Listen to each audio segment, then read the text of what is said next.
David Ameller, dans le psaume 17, dit la chose suivante. Dans le psaume 17, verset 14. Utsfuncha temale bitnam. Qu'est-ce que ça veut dire? Il faut s'abstenir, explique le Baal Shem Tov, de regarder, de poser son regard sur des éléments matériels qui peuvent inciter le désir de l'homme. Il dit quelque chose d'incroyable. Nous savons, il rapporte la Gemara et le Zohar, la Gemara dans Avodah Zarah d'Afraf Amoudbet,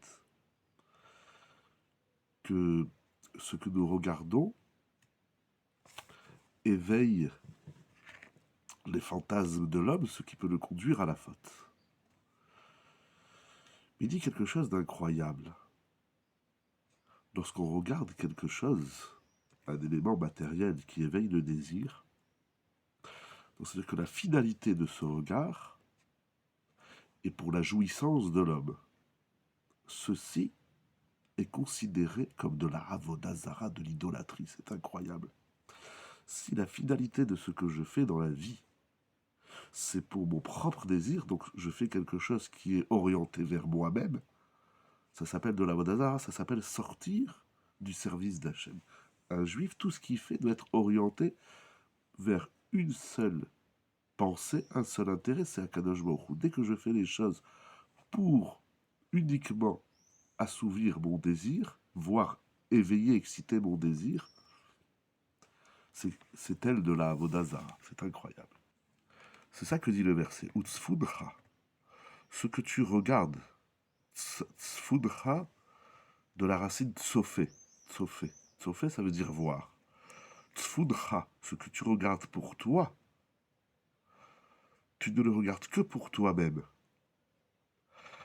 Alors, si premièrement, regarder quelque chose de matériel, de physique, ça éveille, excite le désir de l'homme, premièrement. Deuxièmement, c'est orienté uniquement vers le plaisir de l'homme. Ça s'appelle de la Avodah Zarah. Mais de ce fait, lorsque on est dans cet état d'esprit où on regarde les choses pour son seul désir, eh bien, on donne de la force aux énergies négatives, on va dire ainsi, parce que les regardant, c'est leur donner une considération, et puisque le seul but, c'est moi-même, c'est mon propre désir, alors on donne de la force aux énergies du mal. C'est incroyable ce qui est écrit ici. Ah, mais ça peut arriver qu'on voit quelque chose qui nous agresse, mais presque. Ça veut dire qu'il y a un élément matériel, physique, quel qu'il soit, qui nous vient comme ça. On marche dans la rue, on est à la maison, peu importe, et puis on voit quelque chose qui nous vient. Alors comment ne pas se laisser entraîner par notre vision? Nous voyons quelque chose. Bon, si on cherche voir, c'est un problème. Mais des fois, on voit, c'est comme ça, la chose nous vient, la personne, l'objet, peu importe, quelque chose qui nous vient dans la vue. Alors comment faire pour ne pas se laisser entraîner par la seule jouissance personnelle? Comment faire? Il écrit le Baal Shem Tov quelque chose d'incroyable. Il donne l'exemple d'une belle femme, quelqu'un qui voit une belle femme. Une femme qui passe devant lui, il la voit. Alors il va se laisser entraîner par ce qu'il a vu. Et donc ça a des conséquences, comme nous avons vu. Alors qu'est-ce qu'il faut faire? Il faut se dire, mais cette beauté ne lui vient pas d'elle-même. Elle a une origine, une racine, un shoresh. Ce shoresh, la racine, la source de cette beauté, c'est Akadosh Baruch Hu qui a créé une personne belle.